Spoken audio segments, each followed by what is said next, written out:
중국에서 최근 코로나19 PCR 검사를 대행해온 기관들이 잇따라 공안 당국의 조사를 받는 것으로 전해졌습니다.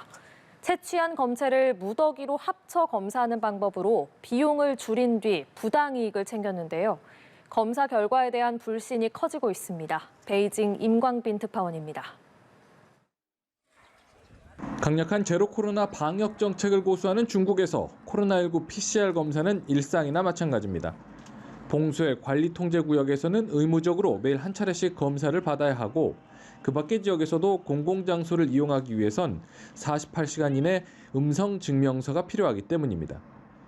以快制快处置疫情，查漏洞补短板，做好核酸筛查、流调排查和风险人员管控，尽早阻断传播链。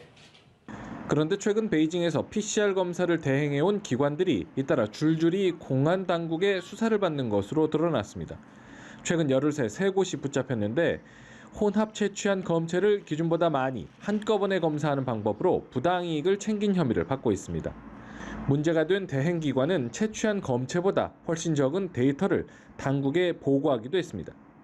지난달에는 안휘성의 검사 대행기관 두 곳이 PCR 검사를 조작했다 들통났고 이달 초 상하이에서도 양성 판정을 받은 주민 13명이 최종 음성으로 확인돼 논란이 됐습니다. 한편 WHO의 긴급 승인을 받아 중국이 해외에도 지원한 시노백 백신과 관련해 최근 중국 공산당 기율검사위원회에 고발장이 접수된 것으로 확인됐습니다. SNS를 통해 공개된 고발장 내용을 보면 고발인은 시노백의 효과가 과장됐고 부작용과 관련된 내용이 적시되지 않았다고 적었습니다.